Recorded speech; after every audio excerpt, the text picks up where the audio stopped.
yang menanyakan apa hukumnya membela tanah air.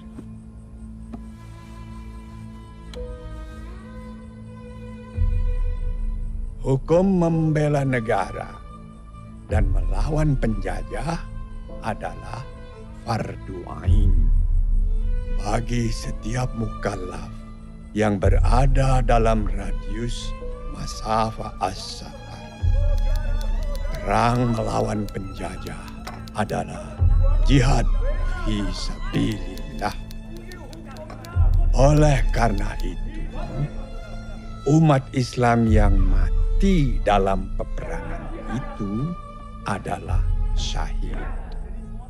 Mereka yang mengkhianati perjuangan umat Islam dengan memecah belah persatuan dan menjadi kaki tangan penjajah, wajib hukumnya dibunuh.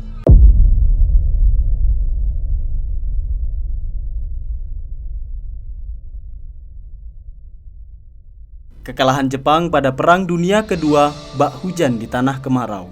Para pemuda pun mendesak Insinyur Soekarno dan Muhammad Hatta untuk segera memproklamasikan kemerdekaan Indonesia, hingga diputuskanlah proklamasi pada 17 Agustus 1945. Kisah haru tak berlanjut lama.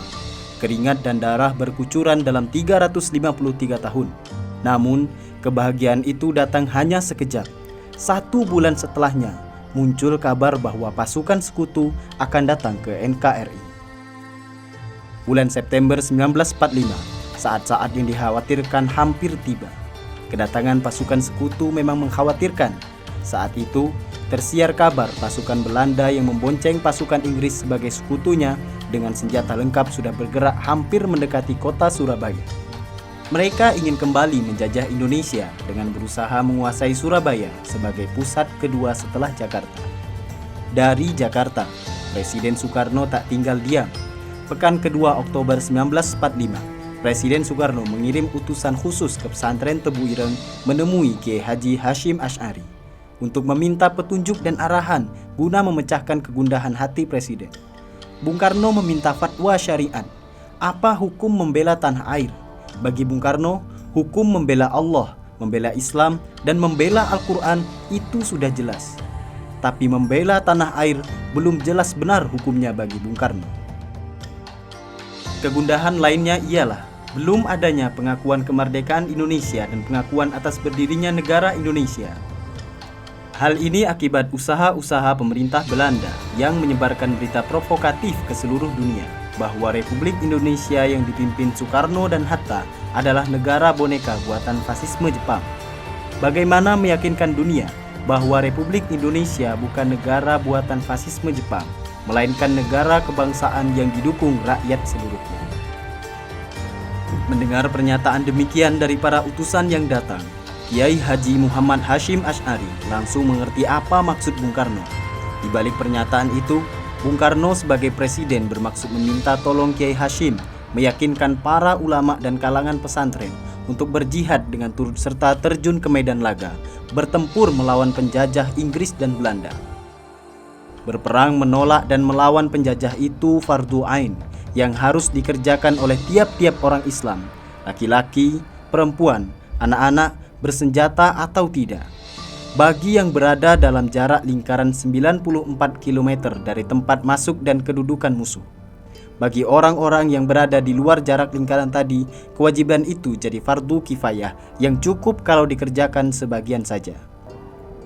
Begitulah bunyi fatwa Kiai Haji Hasyim Asy'ari 78 tahun silam. PBNU yang mengundang konsul-konsul NU di seluruh Jawa dan Madura yang hadir pada tanggal 21 Oktober 1945 di kantor PB Ansor Nahdlatul Ulama di Jalan Bubutan, Surabaya.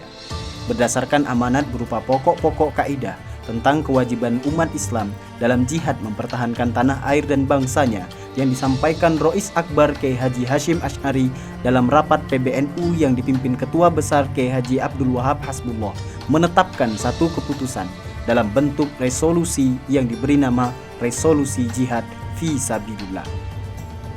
Dalam tempo singkat, Surabaya guncang oleh kabar seruan jihad dari PBNU ini. dari masjid ke masjid dan dari musola ke musola, tersiar seruan jihad dengan sukacita disambut penduduk Surabaya.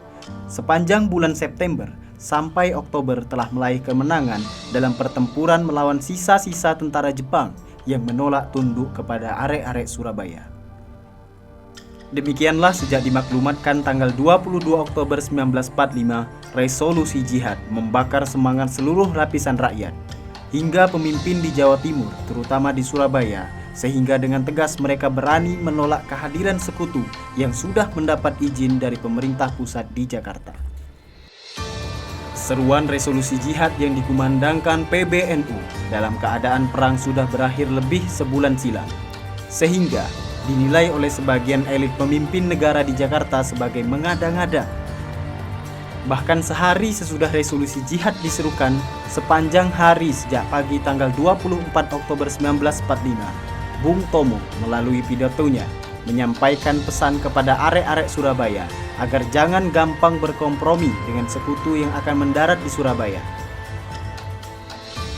Sebagai wartawan, Bung Tomo sudah mendapat informasi bahwa pasukan sekutu akan mendarat di Surabaya tanggal 25 Oktober 1945. Sehingga tanggal 20 Oktober 1945 pagi, Bung Tomo sudah berpidato mengobarkan semangat rakyat Surabaya. Kita ekstremis dan rakyat sudah tidak percaya lagi pada ucapan-ucapan manis. Kita tidak percaya setiap gerakan yang mereka lakukan selama kemerdekaan Republik tidak diakui. Kita akan menembak, kita akan mengalirkan darah siapapun yang merintangi jalan kita. Kalau kita tidak diberi kemerdekaan sepenuhnya, kita akan menghancurkan gedung-gedung dan pabrik-pabrik imperialis dengan granat tangan dan dinamit yang kita miliki. Dan kita akan memberikan tanda revolusi, merobek usus setiap makhluk hidup yang berusaha menjajah kita kembali. Ribuan rakyat yang kelaparan, telanjang, dan dihina oleh kolonialis akan menjalankan revolusi ini. Kita kaum ekstremis, kita yang memberontak dengan penuh semangat revolusi, bersama dengan rakyat Indonesia yang pernah ditindas oleh penjajahan. Lebih senang melihat Indonesia banjir darah dan tenggelam ke dasar samudra daripada dijajah sekali lagi. Tuhan akan melindungi kita. Merdeka! Allahu Akbar! Allahu Akbar! Allahu Akbar! Suasana panas yang membakar semangat penduduk kota Surabaya akibat pengaruh resolusi jihad dan pidato yang disampaikan Bung Tomo makin memuncak sewaktu kapal perang Inggris menurunkan pasukan di dermaga Modelus Surabaya pada 25 Oktober 1945. Karena tokoh-tokoh Surabaya menolak penurunan pasukan Inggris ke Surabaya, maka pihak Inggris mengirim utusan dengan perwakilan pihak Tentara Keamanan Rakyat. Namun, terjadi jalan buntu hingga semua permintaan sekutu ditolak.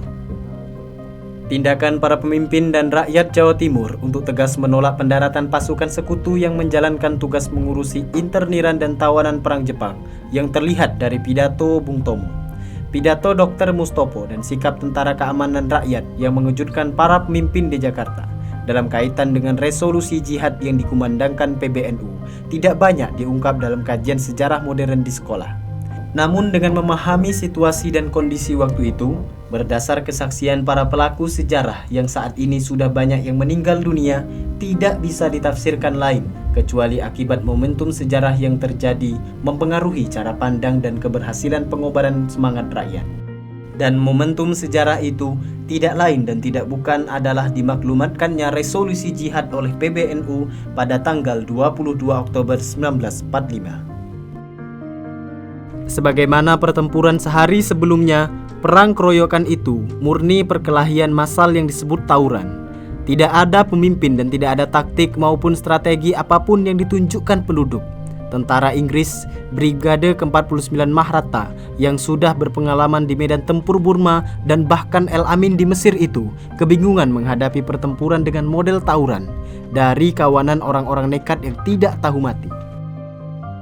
Tanggal 28 Oktober 1945, Tentara Keamanan Rakyat sebagai aparat pertahanan dan keamanan negara yang harus tunduk dan patuh pada perintah pemerintah pusat di Jakarta ternyata terprovokasi perlawanan arek-arek Surabaya. Sehingga tanpa sadar ikut bertempur, mengepung dan memburu tentara Inggris. Oleh karena itu, sebagian besar Tentara Keamanan Rakyat adalah didikan peta, Heiho, dan Hizbullah, jumlah tentara Inggris yang tewas pun dengan cepat bertambah. Brigadir Jenderal Malaby yang menyaksikan pasukannya akan habis, buru-buru menghubungi atasannya Jenderal Christison di Singapura. Malaby minta agar dilakukan gencatan senjata, penghentian tembak-menembak. Tanggal 29 Oktober 1945, Presiden Soekarno dan Wakil Presiden Muhammad Hatta serta Menhan Amir Syarifuddin datang ke Surabaya. Tanggal 30 Oktober 1945, gencatan senjata dicapai, tetapi butuh sosialisasi karena komunikasi terbatas dengan aksi tembak-menembak di berbagai tempat di Surabaya. Malangnya, sore hari dalam usaha sosialisasi gencatan senjata, Brigadir Jenderal Malaby tewas di granat. Inggris marah sekali mendapati jenderalnya tewas justru saat perang sudah selesai. Lebih marah lagi, yang menghancurkan pasukan Inggris beserta jenderalnya itu adalah Inlander bodoh yang lemah dan terjajah ratusan tahun oleh Belanda. Begitulah Mayor Jenderal Manser pada 31 Oktober 1945 melontarkan ultimatum agar rakyat Surabaya menyerahkan pembunuh Malaby dan semua orang-orang liar yang bersenjata kepada pasukan Inggris.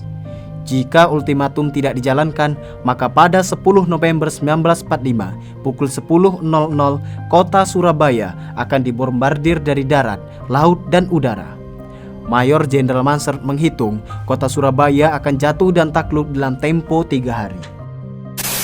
Bismillahirrahmanirrahim. Merdeka! Saudara-saudara penduduk kota Surabaya, kita semuanya telah mengetahui bahwa hari ini tentara Inggris telah menyebarkan pamflet-pamflet yang memberikan suatu ancaman kepada kita semua. Kita diwajibkan untuk dalam waktu yang mereka tentukan menyerahkan senjata-senjata yang telah kita rebut dari tangannya tentara Jepang. Tetapi inilah jawaban kita. Selama banteng-banteng Indonesia masih mempunyai darah merah yang dapat membuat setarik kain putih, merah dan putih, maka selama itu tidak akan kita mau menyerah kepada siapapun juga. Allahu Akbar, Allahu Akbar, Allahu Akbar. Pertempuran besar di Surabaya pada 10 November 1945 yang menurut William H. Frederick sebagai pertempuran paling nekat dan destruktif. 3 minggu diantaranya sangat mengerikan, jauh di luar nalar dibayangkan pihak sekutu maupun Indonesia. Dugaan sekutu pada saat itu, kota Surabaya jatuh dalam 3 hari meleset karena arek-arek Surabaya baru mundur keluar kota setelah bertempur 100 hari. Sementara itu, ditinjau dari kronologi kesejarahan, pertempuran Surabaya pada dasarnya adalah kelanjutan dari peristiwa Perang Rakyat 4 hari pada 26 Oktober hingga 29 Oktober 1945, yaitu sebuah perang kota antara Brigade ke-49 Maharata di bawah komando Brigadir Jenderal Malaby dengan arek-arek Surabaya yang berlangsung sangat brutal dan ganas, dengan kesudahan sekitar 2.300 orang tewas dalam pertempuran man-to-man itu. Dan perang rakyat 4 hari pada 26, 27, 28 hingga 29 Oktober 1945 itu terjadi akibat adanya seruan resolusi jihad pengurus besar Nahdlatul Ulama yang dikumandangkan pada tanggal 22 Oktober 1945.